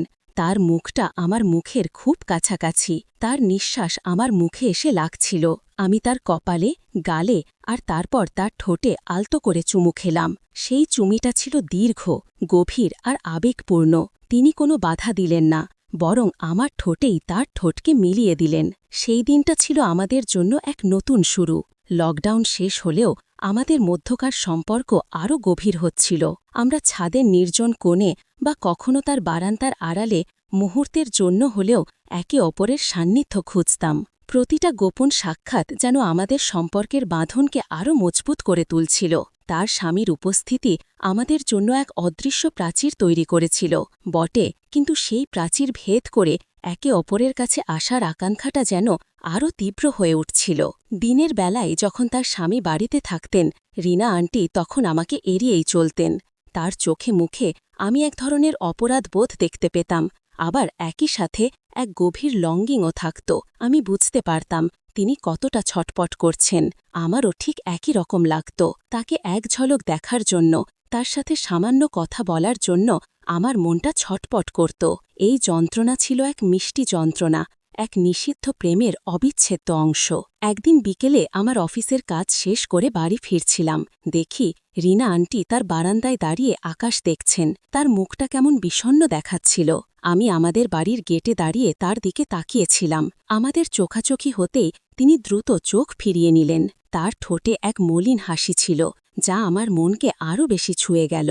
আমি বুঝতে পারলাম তিনি কতটা একা অনুভব করছেন। সেই রাতে যখন বাবা মা ঘুমিয়ে পড়লেন, আমি তখন আমার মোবাইল ফোনটা হাতে নিলাম। তাকে একটা মেসেজ করলাম, আন্টি আপনি কেমন আছেন? আমি আপনার জন্য ছটপট করছি। কয়েক মিনিট পরেই তার রিপ্লাই এলো, আমিও খুব একা রাহুল, তোমাকে ছাড়া আমার দম বন্ধ হয়ে আসছে। সেই মেসেজটা আমার মনকে যেন আরও বেশি নাড়া দিল। আমরা টেক্সটিং শুরু করলাম, যা ছিল আমাদের নতুন গোপন যোগাযোগের মাধ্যম। রাতের আধারে মোবাইলের স্ক্রিনের আলোয় আমাদের মনের কথাগুলো একে অপরের কাছে পৌঁছে যাচ্ছিল। টেক্সটিংয়ের মাধ্যমে আমাদের সম্পর্কটা যেন এক নতুন মাত্রা পেল। আমরা একে অপরের সাথে আরও খোলামেলা হতে শুরু করলাম। তিনি তার জীবনের সব দুঃখ, সব অপূর্ণতার কথা বলতেন। তার স্বামীর সাথে তার সম্পর্কের শীতলতা, তার একাকিত্ব, তার সব স্বপ্নভঙ্গের গল্প। আর আমি আমার স্বপ্ন, আমার ভবিষ্যৎ, তাকে নিয়ে আমার গভীর অনুভূতির কথা বলতাম। মনে হতো যেন আমরা একে অপরের আত্মার সঙ্গী হয়ে উঠেছি। এই সম্পর্কটা ছিল সম্পূর্ণ মানসিক, কিন্তু এর গভীরতা শারীরিক সম্পর্কের চেয়েও বেশি। আমাদের টেক্সটিংয়ে এক অন্যরকম আবেগ থাকত, এক অন্যরকম উষ্ণতা। আমরা একে অপরের কাছে আশ্রয় হয়ে উঠেছিলাম। একদিন রিনা আন্টি মেসেজে লিখলেন, রাহুল আমার মনে হচ্ছে আমি তোমাকে ভালোবেসে ফেলেছি। এটা হয়তো ভুল, কিন্তু আমি তোমাকে ছাড়া বাঁচতে পারব না। তার এই কথা শুনে আমার বুকের ভেতরটা কেঁপে উঠল। আমিও কি তাকে ভালোবাসি? এই প্রশ্নটা আমার মনে বারবার আসছিল। আমি জানতাম আমাদের সম্পর্কটা সমাজের চোখে পাপ, কিন্তু আমার মন তাকে ছাড়তে বাঁচতে পারছিল না। আমি তাকে রিপ্লাই করলাম, আন্টি আমিও আপনাকে ভালোবাসি, আপনি আমার জীবনের সব। আমাদের এই প্রেমের স্বীকৃতিটা যেন আমাদের সম্পর্ককে আরও বেশি করে জটিল করে তুলল। আমরা দুজনেই বুঝতে পারছিলাম এই সম্পর্কের কোনো ভবিষ্যৎ নেই, কিন্তু সেই মুহূর্তে আমাদের কাছে এটাই ছিল সব। আমরা একে অপরের সাথে দেখা করার জন্য আরও বেশি অস্থির হয়ে উঠলাম। প্রতিটা সুযোগের অপেক্ষায় থাকতাম। যখন তার স্বামী কোনো কাজে বাইরে যেতেন, তখন তিনি আমাকে মেসেজ করতেন, রাহুল এসো, আমি একা আছি। আর আমি যেন এক বিদ্যুৎস্পৃষ্ট মানুষের মতো তার কাছে ছুটে যেতাম। সেই গোপন সাক্ষাৎগুলো ছিল আমাদের কাছে অমূল্য। আমরা একে অপরকে বুকে জড়িয়ে ধরতাম, আর আমাদের শরীরের উষ্ণতা যেন আমাদের সব দুঃখ, সব ভয় ভুলিয়ে দিত। তার নরম ঠোঁটের স্পর্শ, তার শরীরের মিষ্টি গন্ধ আমার কাছে নেশার মতো হয়ে গিয়েছিল। আমরা একে অপরের গভীরে ডুবতাম, আর সেই মুহূর্তে মনে হতো যেন পৃথিবীটা থেমে গেছে, আর শুধু আমরা দুজনই আছি এই পৃথিবীতে। সেই গোপন মুহূর্তগুলো ছিল আমাদের কাছে এক অদ্ভুত মুক্তি, একাকিত্বের যন্ত্রণা থেকে মুক্তি, আর এক অন্যরকম ভালোবাসার স্বাদ। কিন্তু এই সম্পর্কটা ছিল এক ধারালো তলোয়ারের মতো। প্রতিটা মুহূর্তে আমরা ভয়ে ভয়ে থাকতাম, কখন কে জেনে যায়, কখন সব ফাঁস হয়ে যায়। রিনা আন্টির স্বামী ছিলেন একজন রাশভারী মানুষ। যদি তিনি কোনোভাবে জানতে পারতেন, তাহলে কি হতো?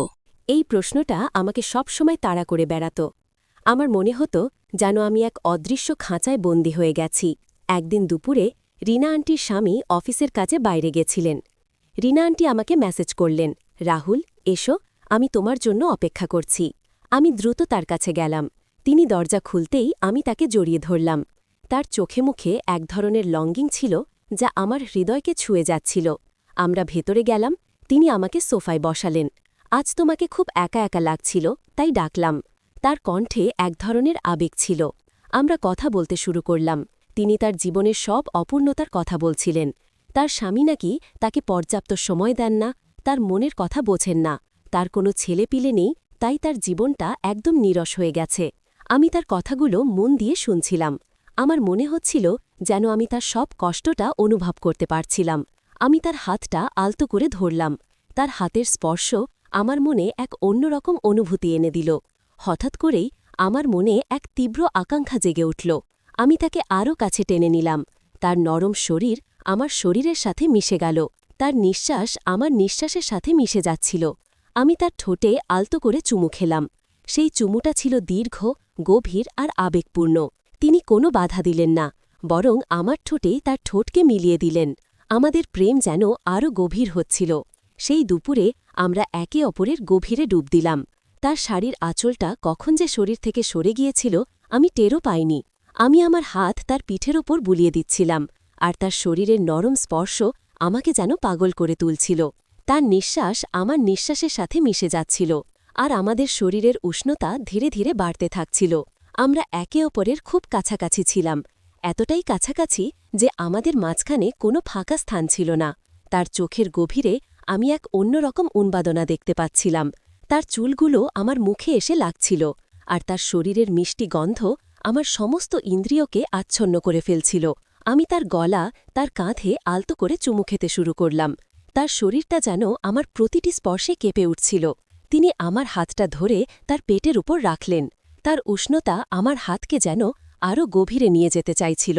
সেই দুপুরটা ছিল আমাদের জীবনের এক অবিস্মরণীয় মুহূর্ত, কিন্তু সেই সুখটা ছিল ক্ষণস্থায়ী। কয়েক ঘণ্টা পরেই তিনি বললেন, রাহুল, এবার তুমি যাও, ওর ফিরে আসার সময় হয়ে গেছে।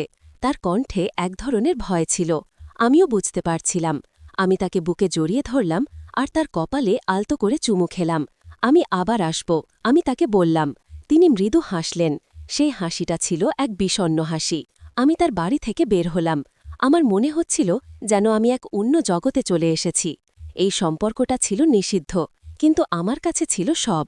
আমি জানি না এই সম্পর্কের শেষ কোথায়, কিন্তু সেই মুহূর্তে আমি শুধু তাকেই চেয়েছিলাম। দিনগুলো এভাবেই কাটছিল। আমাদের সম্পর্কটা যেন এক গোপন লতার মতো বেড়ে উঠছিল, যা বাইরের পৃথিবীর চোখ থেকে আড়ালে থাকত। আমি অফিসের কাজ করতাম, বন্ধুদের সাথে আড্ডা দিতাম, কিন্তু আমার মনের একটা অংশ সব সময় রিনা আন্টির কাছেই পড়ে থাকত। আর তিনি তার স্বামীর সাথে এক ছাদের নিচে বাস করতেন, কিন্তু তার মনটা ছিল আমার কাছে। এই দ্বৈত জীবন যাপন করাটা একসময় আমার কাছে অসহ্য মনে হতে শুরু করল। আমার ভেতরে এক ধরনের অপরাধবোধ কাজ করছিল। আমি জানতাম আমি একটা ভুল করছি, সমাজের চোখে এটা ঘোর অন্যায়, কিন্তু আমি তাকে ছাড়তে পারছিলাম না। রিনা আন্টিকে ছাড়া আমার জীবনটা যেন পানসে মনে হচ্ছিল। একদিন রিনা আন্টি আমাকে মেসেজ করলেন, রাহুল, আমার খুব ভয় লাগছে, যদি ওর কাছে সব ফাঁস হয়ে যায়। তার এই কথা শুনে আমার বুকের ভেতরটা কেঁপে উঠল। আমিও তো ভয়ে ভয়ে থাকতাম। এই সম্পর্কের ঝুঁকি কতটুকু তা আমরা দুজনেই বুঝতে পারছিলাম।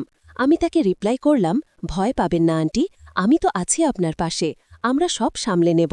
কিন্তু এই আশ্বাসটা ছিল মিথ্যা। আমি জানতাম আমরা সব সামলে নিতে পারব না। এই সম্পর্কের পরিণতি কী হবে তা আমি আজও জানি না, কিন্তু সেই মুহূর্তে আমি শুধু তাকেই চেয়েছিলাম। আমাদের সম্পর্কটা যেন এক অনিশ্চিত ভবিষ্যতের দিকে এগিয়ে যাচ্ছিল। কয়েক মাস কেটে গেল।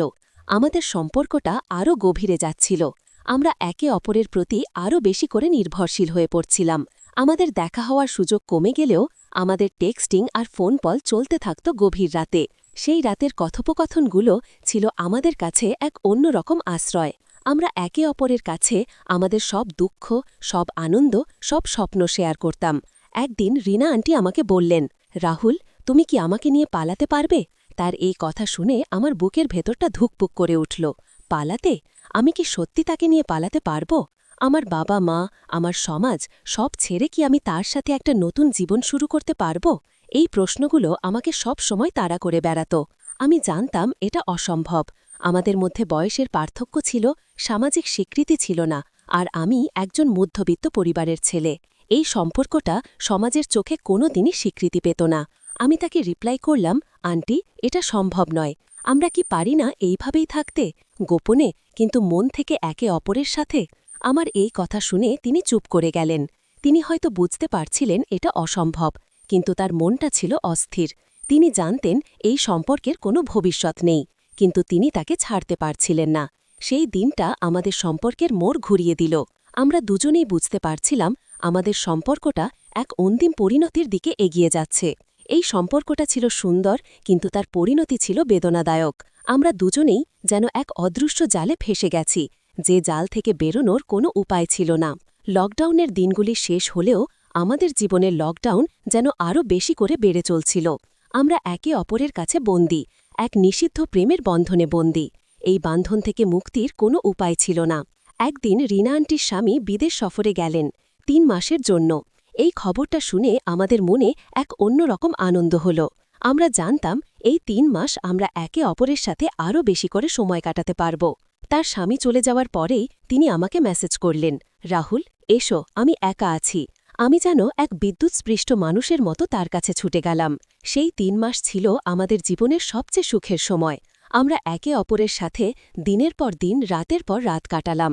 আমরা একে অপরের গভীরে ডুব দিলাম। তার নরম ঠোঁটের স্পর্শ, তার শরীরের মিষ্টি গন্ধ আমার কাছে নেশার মতো হয়ে গিয়েছিল। আমরা একে অপরের কাছে আমাদের সব দুঃখ, সব আনন্দ, সব স্বপ্ন শেয়ার করতাম। মনে হতো যেন আমরা এক নতুন জগতে চলে গেছি, যেখানে শুধু আমরা দুজনেই আছি। সেই ৩ মাস আমরা একে অপরের কাছে প্রেমিক প্রেমিকা হয়ে উঠেছিলাম। আমরা একসাথে রান্না করতাম, একসাথে সিনেমা দেখতাম, একসাথে ঘুমাতাম। তার বাড়ির প্রত্যেকটা কোণা যেন আমাদের প্রেমের সাক্ষী হয়ে উঠেছিল। সেই মুহূর্তে আমাদের কাছে পৃথিবীটা থেমে গিয়েছিল, আর শুধু আমরা দুজনেই ছিলাম এই পৃথিবীতে। এই সম্পর্কটা ছিল নিষিদ্ধ, কিন্তু আমাদের কাছে ছিল সব। আমরা একে অপরের কাছে এক আশ্রয় হয়ে উঠেছিলাম, এক এমন আশ্রয় যা সমাজের চোখে পাপ, কিন্তু আমাদের কাছে ছিল এক অদ্ভুত মুক্তি। কিন্তু সেই ৩ মাসও শেষ হল। তার স্বামী ফিরে আসার দিন ঘনিয়ে এলো। আমাদের মনে এক ধরনের বিষণ্ণতা নেমে এলো। আমরা জানতাম এই সুখটা ছিল ক্ষণস্থায়ী। তার স্বামী ফিরে এলেই আমাদের সেই গোপন জগৎটা আবার ছোট হয়ে যাবে। আমরা আবার সমাজের চোখে সাধারণ প্রতিবেশী হয়ে যাব, আর আমাদের প্রেমটা আবার রাতের অন্ধকারে লুকিয়ে থাকবে। শেষ রাতে আমরা একে অপরকে জড়িয়ে ধরে কাঁদছিলাম। রাহুল, আমার খুব ভয় লাগছে, তুমি আমাকে ছেড়ে যাবে না তো? রিনা আন্টি আমার দিকে তাকিয়ে বললেন। তার চোখে এক ধরনের অসহায়তা ছিল, যা আমার হৃদয়কে ছুঁয়ে যাচ্ছিল। আমি তাকে বুকে জড়িয়ে ধরলাম। আন্টি, আমি আপনাকে ছেড়ে কোথাও যাব না। আমি সব সময় আপনার পাশে থাকব। আমার এই আশ্বাসটা ছিল মিথ্যা। আমি জানতাম আমরা সব সময় একে অপরের পাশে থাকতে পারব না। এই সম্পর্কের পরিণতি কী হবে তা আমি আজও জানি না।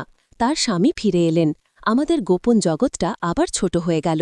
আমরা আবার সমাজের চোখে সাধারণ প্রতিবেশী হয়ে গেলাম, কিন্তু আমাদের মনের গভীরে আমাদের প্রেমটা আগের মতোই ছিল। আমরা রাতের আধারে টেক্সটিং আর ফোন কলের মাধ্যমে একে অপরের সাথে যোগাযোগ রাখতাম।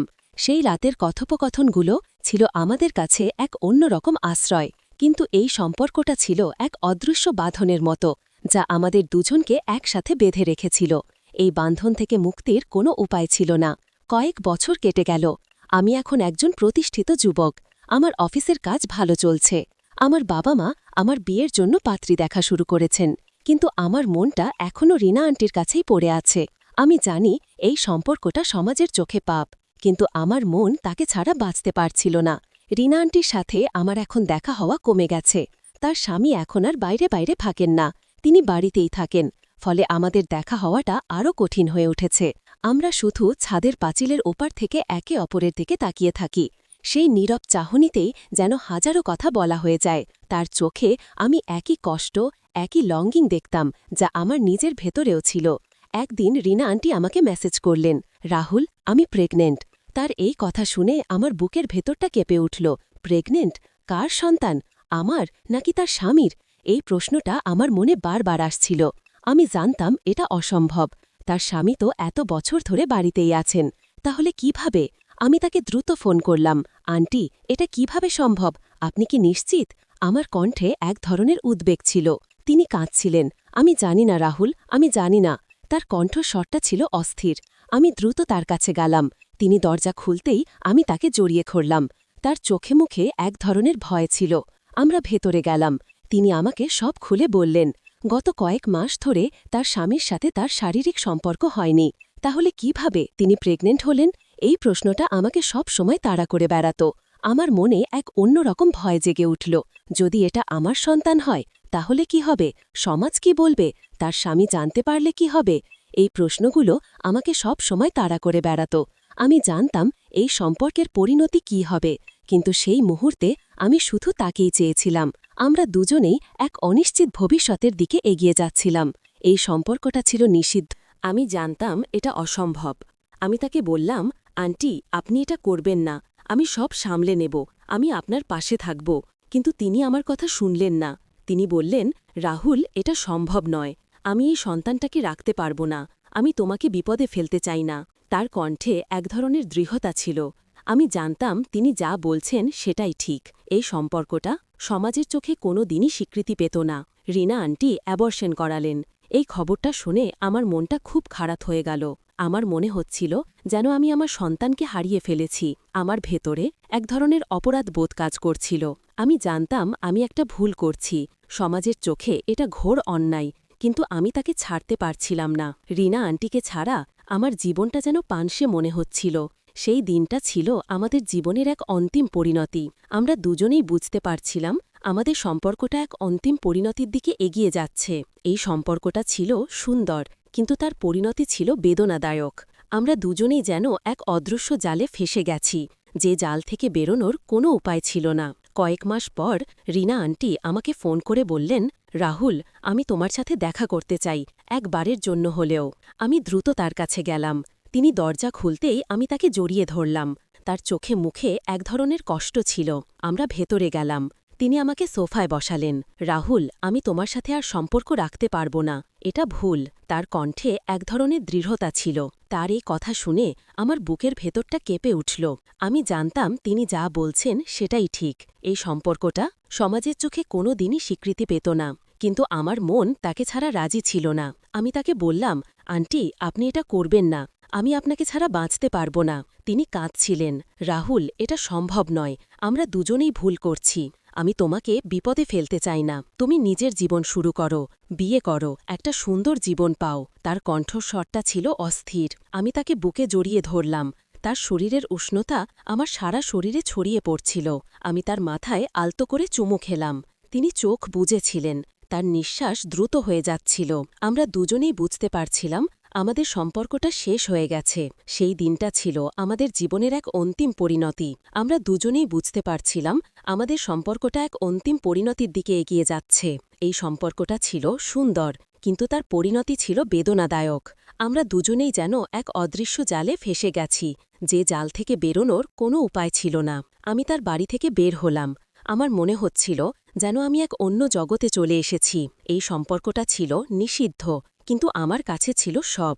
আমি জানি না এই সম্পর্কের শেষ কোথায়, কিন্তু সেই মুহূর্তে আমি শুধু তাকেই চেয়েছিলাম। কয়েক মাস কেটে গেল। আমি রিনা আন্টিকে ভুলে থাকার চেষ্টা করছিলাম, কিন্তু তার স্মৃতি আমাকে সবসময় তাড়া করে বেড়াত। তার হাসি, তার চোখের চাহনি, তার হাতের স্পর্শ, সব যেন আমার মনে গেঁথে গিয়েছিল। আমি জানতাম আমি তাকে কোনো দিন ভুলতে পারব না। আমার বাবা মা আমার বিয়ের জন্য পাত্রী দেখতে শুরু করলেন।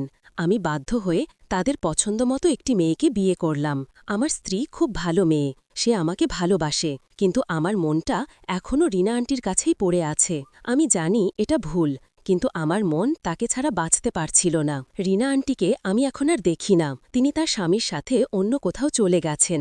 তাদের বাড়িটা এখন খালি। আমি যখন সেই গলির পাশ দিয়ে যাই, তখন আমার মনে হয় যেন আমি এক অন্য জগতে চলে এসেছি। সেই দিনের স্মৃতিগুলো আমাকে সবসময় তাড়া করে বেড়াত। আমার imo number 9876XX XX, 9876XX XX। যারা আমার সাথে ব্যক্তিগতভাবে কথা বলতে চান তারা এই নাম্বারে মেসেজ করবেন। আমি আপনাদের সকল প্রশ্নের উত্তর দেব। সেই লকডাউনের দিনগুলো ছিল আমার জীবনের এক অবিস্মরণীয় অধ্যায়। সেই দিনগুলোতে আমি এক অন্যরকম সম্পর্ক খুঁজে পেয়েছিলাম, এক নিষিদ্ধ প্রেম যা আমার জীবনকে সম্পূর্ণ বদলে দিয়েছিল। সেই প্রেমটা ছিল সুন্দর, কিন্তু তার পরিণতি ছিল বেদনাদায়ক। আমি জানি না আমি তাকে কোনো দিন ভুলতে পারব কিনা, কিন্তু আমি জানি তার স্মৃতি আমার হৃদয় সব সময় থাকবে। আজও যখন আমি রাতের আঁধারে একা থাকি, তখন আমার মনে রিনা আন্টির মুখটা ভেসে ওঠে। তার হাসি, তার চোখের চাহনি, তার হাতের স্পর্শ, সব যেন আমার মনে গেঁথে গিয়েছিল। আমি জানি আমি তাকে কোনো দিন ভুলতে পারব না। আমি জানি এই সম্পর্কটা সমাজের চোখে পাপ, কিন্তু আমার কাছে ছিল সব। এই গল্পের পরিণতি আজও আমি জানি না। আমি জানি না রিনা আন্টি কেমন আছেন। তিনি কি আমাকে মনে রেখেছেন? তিনি কি আমার জন্য ছটপাট করছেন? এই প্রশ্নগুলো আমাকে সবসময় তাড়া করে বেড়াত। আমার জীবনটা এখন স্বাভাবিক। আমি আমার স্ত্রী আর সন্তানদের নিয়ে সুখী, কিন্তু আমার মনের একটা অংশ সবসময় রিনা আন্টির কাছেই পড়ে আছে। আমি জানি এটা ভুল, কিন্তু আমার মন তাকে ছাড়া বাঁচতে পারছিল না। সেই লকডাউনের দিনগুলি ছিল আমার জীবনের এক অবিস্মরণীয় অধ্যায়। সেই দিনগুলোতে আমি এক অন্যরকম সম্পর্ক খুঁজে পেয়েছিলাম, এক নিষিদ্ধ প্রেম যা আমার জীবনকে সম্পূর্ণ বদলে দিয়েছিল। সেই প্রেমটা ছিল সুন্দর, কিন্তু তার পরিণতি ছিল বেদনাদায়ক। আমি জানি না আমি তাকে কোনোদিন ভুলতে পারব কিনা, কিন্তু আমি জানি তার স্মৃতি আমার হৃদয়ে সব সময় থাকবে। আপনারা যদি গল্পটি শুনে আনন্দ পান তাহলে আমাদের সাথেই থাকুন এবং আমাদের চ্যানেল সাবস্ক্রাইব করুন।